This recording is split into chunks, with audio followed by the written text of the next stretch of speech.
Dear students, yesterday we have solved some problem. We had solved some problems based on speed, distance, and time. Today we will learn about uniform velocity. Uniform velocity.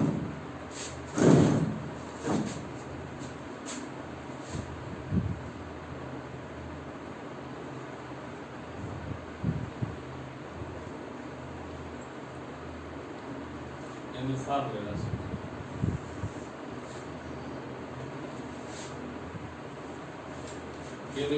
This is like uniform motion and non-uniform motion. जैसे हम लोग uniform motion और non uniform motion पढ़े थे, वैसे ही uniform velocity के बारे में हम लोग पढ़ेंगे।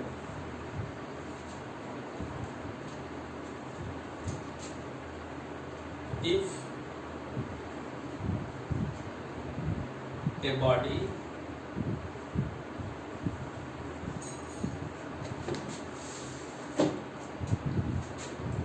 covers equal distances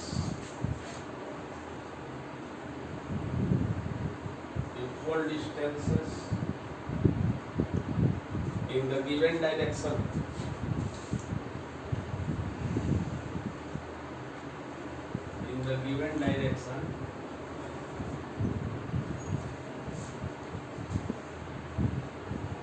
in equal intervals of time,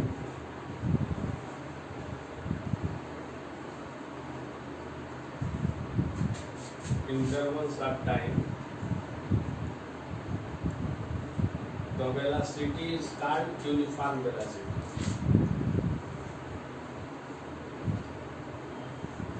The velocity is called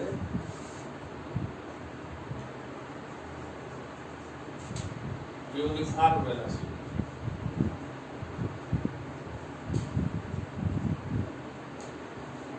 No matter how small this intervals of times are, no matter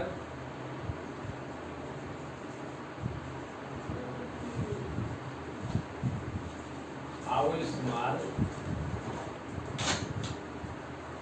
these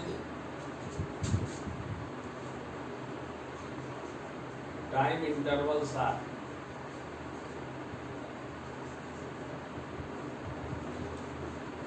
ये इस बात पर डिपेंड नहीं करता है कि टाइम इंटरवल कितना बड़ा है या छोटा है। ये सिर्फ इस बात पर डिपेंड करता है कि अगर कोई body equal distance, equal interval of time में अगर कवर करते हैं, जैसे मान लीजिए कि 1 सेकेंड में 1 मीटर जाती है, नेक्स्ट 1 सेकेंड में 1 मीटर जाती है, नेक्स्ट 1 सेकेंड में 1 मीटर जाती है, तो इसको हम लोग कहेंगे यूनिफॉर्म वेलोसिटी। और इन द गिवन डायरेक्शन इसके साथ होना चाहिए। अगर ये डायरेक्शन नहीं है तो वेलोसिटी नहीं है, स्पीड हो जाएगी, और अगर डायरेक्शन है तो ये वेलोसिटी हो जाएगी।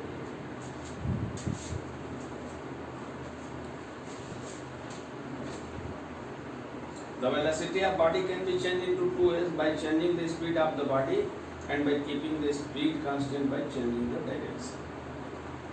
वेलोसिटी को हम लोग दो तरह से चेंज कर सकते हैं, by changing the speed of the body and by keeping the speed constant but the changing the direction. अगर डायरेक्शन भी हम चेंज कर देंगे तो बॉडी की स्पीड चेंज हो जाएगी। जैसे जब हम लोग सर्कुलर मोशन की बात करते हैं, अगर हम सर्कुलर मोशन की बात करते हैं, आप ये देखेंगे, अभी आपको आगे बताया जाएगा, सर्कल जब आप पढ़ेंगे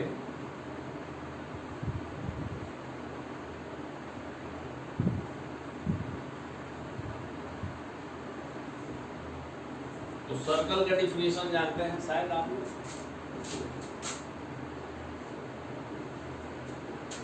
ये जितने भी आपको डॉटेड लाइन, डॉटेड पॉइंट दिख रहे हैं, जितने भी डॉट दिख रहे हैं, पॉइंट दिख रहे हैं, ये सारे के सारे पॉइंट जो होते हैं एक फिक्स्ड पॉइंट, मान लीजिए वो, ये सभी इक्वल डिस्टेंस पे होते हैं। सभी के सभी जितने पॉइंट होते हैं इक्वल डिस्टेंस पे। ये OA और OB इसकी रेडियस होती है, और जितने पॉइंट होते हैं कलेक्टिवली सबको एक साथ हम लोग सर्कल करें। इसमें डिफरेंस क्या होता है कि वन पॉइंट से अदर पॉइंट का डायरेक्शन चेंज हो जाता है। अगर कोई बॉडी वन पॉइंट से अदर पॉइंट पे जाती है तो उसका डायरेक्शन चेंज हो जाता है। मतलब ये कि हर बॉडी पे उसका हर पॉइंट पे किसी बॉडी का डायरेक्शन चेंज होता रहता है। इसलिए अगर कोई बॉडी सर्कुलर मूवमेंट में है, सर्कुलर मोशन में है, तो उसकी velocity each and every point पे चेंज होती है। इसको हम लोग यूनिफॉर्म वेलोसिटी नहीं कर सकते, क्योंकि इसका डायरेक्शन हमेशा एवरी देख रहे हैं आप, जितने भी पॉइंट है सबका डायरेक्शन चेंज है, कोई सेम डायरेक्शन में नहीं है। तो वेलोसिटी को डायरेक्शन को चेंज करके भी चेंज किया जा सकता है, और स्पीड को भी चेंज करके किया जा सकता है। एक आध प्रॉब्लम हम लोग और सॉल्व करते हैं, जैसे कल किए थे, तो एक प्रॉब्लम और सॉल्व करते हैं, इसके बाद हम लोग एक्सेलरेशन पढ़ेंगे। ये पेज नंबर 16 पे सैंपल प्रॉब्लम 2, पेज नंबर 16। इसमें जो भी न्यूमेरिकल प्रॉब्लम दिए गए हैं आप उसको सॉल्व करेंगे, इग्नोर नहीं करेंगे।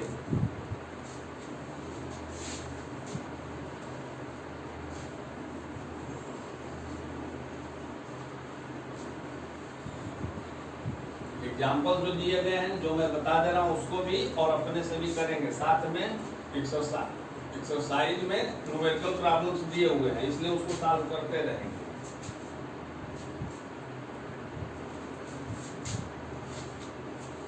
ये page number 16, example number 2।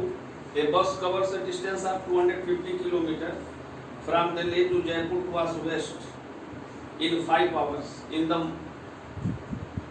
the morning and returns to Delhi in the evening, covering the same distance of 250 kilometer in the same time of 5 hours. Find the average speed and average velocity. Average speed and average velocity. अब देखिए इस question को ध्यान से समझेंगे। आपको velocity भी बताना है और स्पीड भी बताना है। तो मैं जैसे आपको ऑलरेडी बता चुका हूं कि डिस्प्लेसमेंट जो है वो निगेटिव भी हो सकता है, पॉजिटिव भी हो सकता है और जीरो भी हो सकता है, लेकिन डिस्टेंस न कभी निगेटिव होगा न कभी जीरो होगा।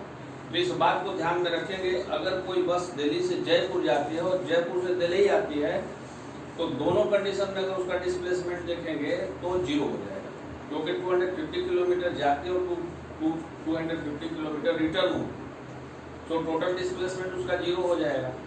तो उसकी जो एवरेज वेलोसिटी होगी वो जीरो हो जाएगी। लेकिन अगर उसका एवरेज स्पीड निकालेंगे तो टोटल डिस्टेंस निकालेंगे, 250 प्लस 250 दोनों को ऐड कर लेंगे, और ऐड करने के बाद जो उसका टाइम लगा रहेगा, जाने आने का टाइम T1 T2 निकाल के दोनों पॉइंट करके डिवाइड कर देंगे।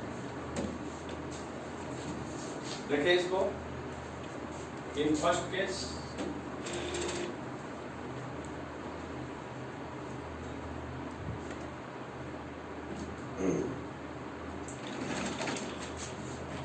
T1 equal to distance upon speed.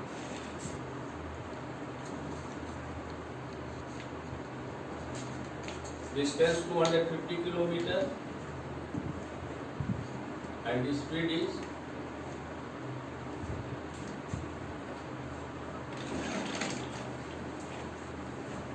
Speed नहीं दिया हुआ, स्पीड नहीं दिया, इसको हम लोग टोटल डिस्टेंस निकाल लेते हैं, एक ही बार में हो जाएगा, बहुत हमको लंबा नहीं करना पड़ेगा। Average speed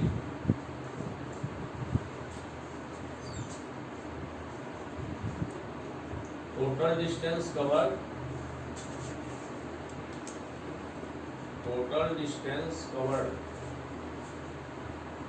upon total time taken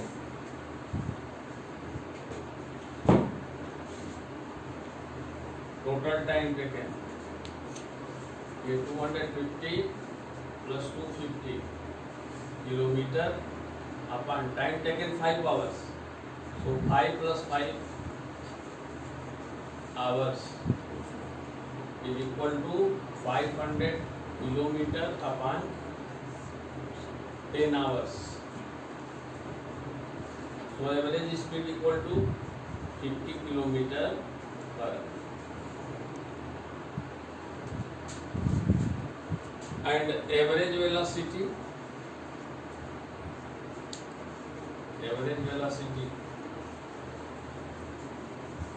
equal to total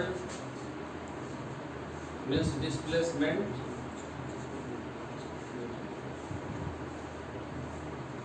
upon total time taken.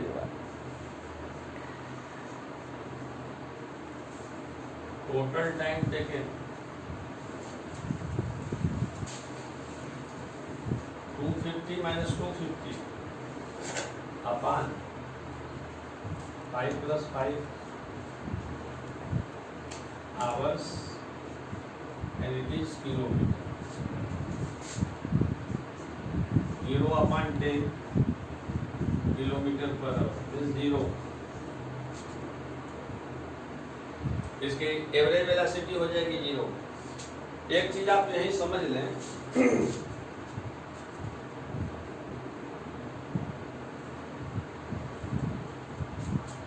जैसे सपोज करिए यहाँ कोई पॉइंट ए है और ये पॉइंट बी है. Distance between A and B is suppose 10 metre. Then find the value of AB plus BA. जब ये आपके सिलेबस में तो नहीं है, बट अगर हम वेलोसिटी को ध्यान में रखते हुए अगर हम इसको ऐड करेंगे तो आप देख रहे हैं AB का डायरेक्शन सपोज करिए है और BA का direction BA means BA AB के अपोजिट है. मतलब AB प्लस BA अगर करेंगे तो it is equal to AB plus minus AB. ये BA जो होगा इसका डायरेक्शन उल्टा है, तो इसको AB बनाने के लिए जब AB हम बनाएंगे तो यहाँ प्लस से P क्या हो जाएगा माइनस में. इसको हम लोग लिख सकते हैं AB minus AB it is equal to 0. तो जब हम क्वांटिटी की बात करने लगते हैं, वेक्टर का जब एडिशन आता है तो उसमें हमको ध्यान रखना पड़ता है कि दोनों का डायरेक्शन सेम है कि नहीं सेम. अगर डायरेक्शन सेम नहीं है, अपोजिट डायरेक्शन है, तो वहाँ पे हम ऐड करते समय उसको सब्ट्रैक्ट करेंगे ये डिस्प्लेसमेंट के लिए. लेकिन अगर डिस्टेंस की बात होगी तो डायरेक्शन वहाँ कोई मैटर नहीं करता और डायरेक्शन को हम लोग ध्यान में नहीं रखते. अब इसके बाद हम लोग का नेक्स्ट टॉपिक है एक्सेलरेशन. हिंदी में इसको कहते हैं त्वरण. आप सभी लोग एक वर्ड है एक्सेलरेटर. एक्सेलरेटर सभी लोग समझते हैं. जब बाइक वगैरह आप चलाते हैं तो उसमें एक्सेलरेटर होता है. एक्सेलरेटर मीन्स स्पीड को बढ़ाने या घटाने वाला. तो बॉडी के लिए भी वही है.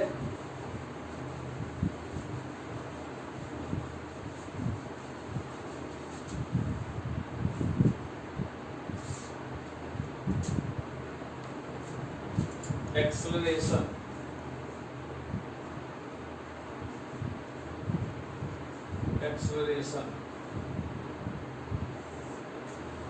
The rate of change of velocity with time is known as acceleration.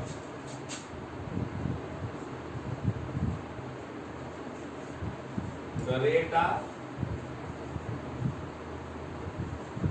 change of velocity with time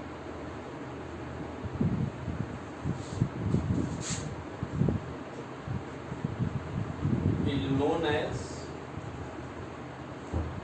acceleration.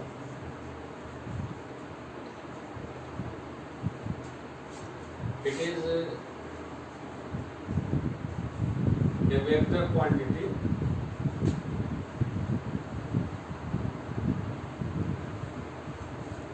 it is a vector quantity. Says this has direction, magnitude as well as direction. So it is a vector quantity. The rate of change of velocity means समय के साथ, time के साथ जो velocity में changing होती है उसी रेट को हम लोग एक्सेलरेशन करते हैं। And according to this definition a equal to v minus u upon t। यह कल का मैं लिखा हूँ, a equal to acceleration, v equal to final velocity, u equal to initial velocity and t equal to time.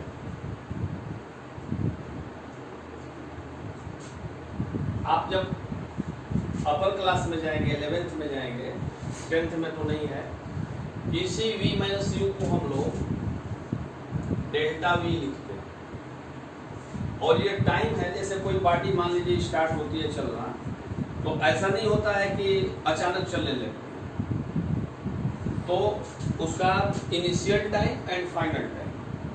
तो अगर initial time हम लेते हैं, इसको अगर मान लीजिए इनिशियल टाइम को t1 लेते हैं और फाइनल टाइम को t2 लेते हैं, तो इसको हम लोग लिखते हैं t2 माइनस t1, मीन्स इसको लिखते हैं delta v upon delta t। और हम लोग इसको सिंपली लिख सकते हैं a equal to delta v upon delta t, and this is known as rate of change of velocity. The rate of change of velocity with time is known as acceleration. यहाँ rate of change है, ये मतलब time में भी changing होगी, क्योंकि जब उसका जैसे मान लीजिए इनिशियल वेलोसिटी अगर मान लीजिए उसकी 5 है, तो उस समय टाइम अगर मान लीजिए 2 सेकंड लगता है। फाइनल वेलोसिटी उसका मान लीजिए 10 है चाहे 15 है, तो उस समय टाइम कुछ ना कुछ हो जाएगा, जैसे 2 था तो अभी 5 हो जाएगा, 6 हो जाएगा। तो दोनों का जो डिफरेंस होगा, जो t2 माइनस t1 होगा, ये अभी फाइनल और वेलोसिटी में final velocity minus initial velocity, उसको हम लोग कहेंगे एक्सेलरेशन। इसके बाद हम लोग लॉ ऑफ मोशन पढ़ेंगे। ये 3 लॉज ऑफ मोशन है और इसका डेरिवेशन हम लोग कल पढ़ेंगे। a equal to v equal to u plus at, second is s equal to ut plus half at square, and third is v square equal to u square plus 2as, and ये s is distance, u equal to initial velocity, v equal to final velocity, a equal to acceleration and t equal to time, and the SI unit of acceleration is SI unit of acceleration